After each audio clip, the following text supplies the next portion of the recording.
ମୋ କହିବା କଥା ହେଲା ତମ ବଡ ଭାଇ ଦେବ ସହିତ ତମ ମା ତୁଳସୀର ପାପ ସମ୍ପର୍କ ଅଛି।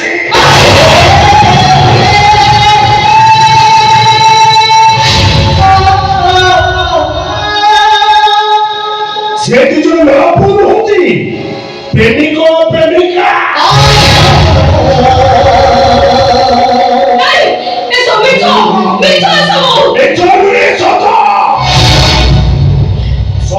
মুখ সাক্ষী এ বানা কেউট অতীত সতর শত ঘটনাটা ଏବେ ବି ମୋର ଗୋଟି ଗୋଟି ହେଇ ମନେ ପଡି ଯାଉଛି। ସେ ସତ ଘଟଣା କଣ କୁହନ୍ତୁ ଭାଇ କୁହନ୍ତୁ।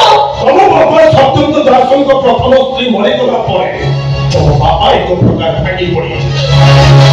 ସେଇ ସୁଯୋଗରେ ସଫଳ ହେଲା ତମ ବାପାଙ୍କ ଧନ ସମ୍ପତ୍ତି ଲୋଭରେ ନିଜର ଛୋଟ ପଡ଼ି ତୁଳସୀକୁ ତମ ବାପାଙ୍କ ସହିତ ବାହାଘର କରିଦେଲେ। ସେତେବେଳେ ତୁମ ମାର ବୟସ ଯାହା ତମ ବଡ ଭାଇ ଦେବର ବୟସ ଠିକ ମଧ୍ୟ ସେଇଆ ଥିଲା। ଶାସ୍ତ୍ର ଲେଖିଛି ସମାନ ବୟସ୍କ ପୁଅ ଝିଅ କେବେ ମା ପୁଅ ହେଇପାରନ୍ତିନି। ତମ ଯୁବତୀ ମାକୁ ଯୁବ ବୟସ୍କ ଭାଇ ଚାରିକାନ୍ତ ଭିତରେ ଦିନେ ଯଦି ସମ୍ପର୍କର ଯୋଉ କହେ ନିଆଁ ଲାଗିଗଲା। ଏଣୁକଲେ ସବୁ ସମ୍ପର୍କ ଦିନ ରାତି ତାଙ୍କ ଭିତରେ ଚାଲିଲା ଗୁପ୍ତ ସମ୍ପର୍କ। ଚୋରା ବିରତି ବାପା ସତ୍ୟବ୍ରତ ଦାସ ସେ ଦୁଇ ଜଣଙ୍କ ଚୋରା ପ୍ରେମ ନିଜ ଆଖିରେ ଲେଖିଦେଲେ। ମାଙ୍କ ଭିତରେ ଏମିତି ଗୋଟେ ଚୋରା ପ୍ରେମ ସମ୍ପର୍କ ଦେଖି ନିଜର ମାନସିକ ସ୍ଥିତି ସମ୍ଭାଳି ନ ପାରି ପାଗଳ ହେଇଗଲେ। ସତ୍ୟବ୍ରତ ଦାସ ସବୁ ସତ କଥା କରିଦେବ। ସେଇ ଭୟରେ ନିଜ ପାପ କର୍ମକୁ ଲୁଚେଇବାକୁ ଯାଇ ତିନି ଜଣ ମିଶି ସତ୍ୟବ୍ରତ ଦାସକୁ ମାରିଦେଲେ।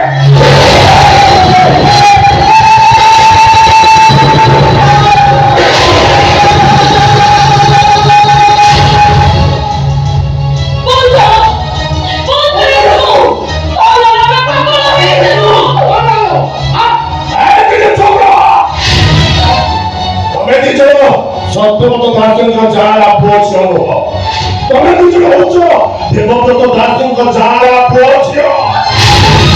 ତମ ଜନ୍ମ ଜାତକରେ କଳଙ୍କ। ତମେ ଦିଟା ଜାରଜ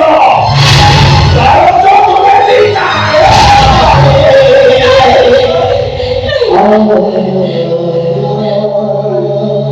ରାଚି ଡାର୍ଲିଂ, ତମ ଗୋଟେ ନଷ୍ଟ ପରିବାର ଝିଅକୁ ଭଲ ପାଇ ଭୁଲ ହେଇଗଲା। ବହୁତ ବଡ ଭୁଲ ହେଇଗଲା।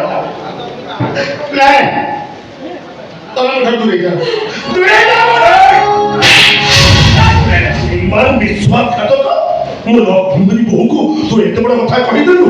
ଶୁଣ, ଯେମିତି ବୋହୂଙ୍କର ପଦ୍ମଜାତ କୋଇଲାର ଯେମିତି ହୀରା ମିଳେ ସେମିତି ଗୋଟେ ନଷ୍ଟ ପରିବାର ଭିତରୁ ସତୀ ସାବିତ୍ରୀ ଭଳି ବୋହୂଟିଏ ମତେ ମିଳିଛି। ଏ କେଉଟ ଘରେ ଆଉ ମାଛ ଶୁଖୁଆର ଗନ୍ଧ ନାହିଁ। ମୋ ବୋହୂର ପାଦ ଛୁଆରେ ମୋ ଘରଟା ଖାଲି ତୁଳସୀ ତୁଳସୀ ବାସୁଛି। ଶୁଣୁନି, ଏ ଦୁନିଆ ପଛ ଅଳପାଲଟ ହେଇଯାଉ, ମୋ ବୋହୂ ମୋ ଘରେ ରହିବ। ଏ ପାନା କେଉଟର କୁଳ ବୋହୂର ପରିଚୟ ନାହିଁ, ସେ ବଞ୍ଚିବ। ଭୁଲିଯିବ ଗୋଟେ ଚରିତ୍ରହୀନ ମାକୁ, ଭୁଲିଯିବ ଗୋଟେ ଚରିତ୍ରହୀନ ଭାଇକୁ। ମୁଁ ତ ଠିକ ବୁଝିପାରୁଛି ମୋ ମା ମୋ ଭାଇ ଘର ସହିତ ମିଳାମିଶ କାହିଁକି ବିରୋଧ କରୁଥିଲେ। ମୁଁ ଛାଡ଼ିବିନି ମୋ ମା ଭାଇକି ମୁଁ କେବେ ଛାଡ଼ିବିନି। କେବେ ନୁହଁ। ନିଆଁ ଲଗେଇଦେବି। କଳଙ୍କ ପାପ କଳୁପରେ ମୁଁ ନିଆଁ ଲଗେଇଦେବି। ସେଠି କଣ ଦଶର ଚେହେରାଟା ମୁଁ ପଦାରେ ପକେଇଦେବି। ଏମିତି ନାଟକର ନରମ କରିଯିବ। ନାଟକର ଚରିତ୍ର ନାହିଁ ଠିକ ଭରା ହେଇଯିବେ। ମା ପୁଅ ସମ୍ପର୍କରେ ନିଆଁ ଲାଗିଯିବ। ନିଆଁ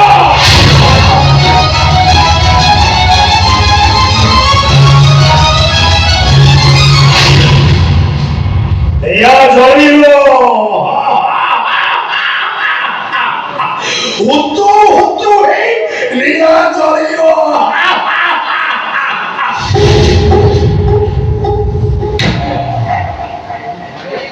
ଭାଇ ନାଟକର ଭିଲିଆନ ମୁଁ ନା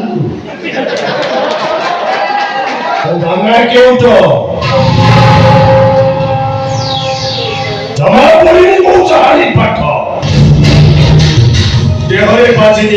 ଚନ୍ଦ୍ର ଛାଟ ହେଲେ ମୋର ଯେତିକି ବୁଦ୍ଧି ବିଏମ୍ଏ ପିଲାଙ୍କୁ ପାଠ ପଢ଼ାଏ ଆଉ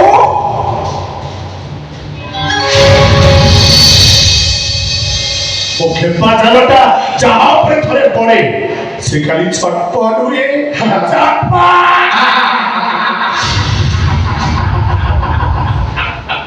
ଗନା ଆଇ ଗନାରେ ଆଇ ଏ ଧନଶ୍ୟାମ ଆଇ ସତ୍ୟପଦ ଦାସର 11 ମାଳିଆ ଚକ ଆମ ଚିଙ୍ଗୁଡ଼ି ଚାଷୀ ପାଇଁ ଭାରି ଉର୍ବର ହବ ମୁଁ ଘନା କେଉଟ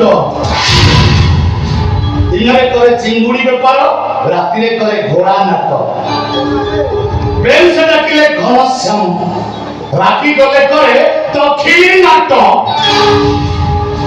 ସେ 11 ମଣିଆ ଚକ ଆମର ହବ ଦେଖିବା ଆମ ଦି ଭାଇଙ୍କର ଦକ୍ଷିଣୀ ନାଟ ସେମାନେ ଦେଖିବେ ଭାଇ ତୁ ଦକ୍ଷିଣୀ ନାଚ ଦେବି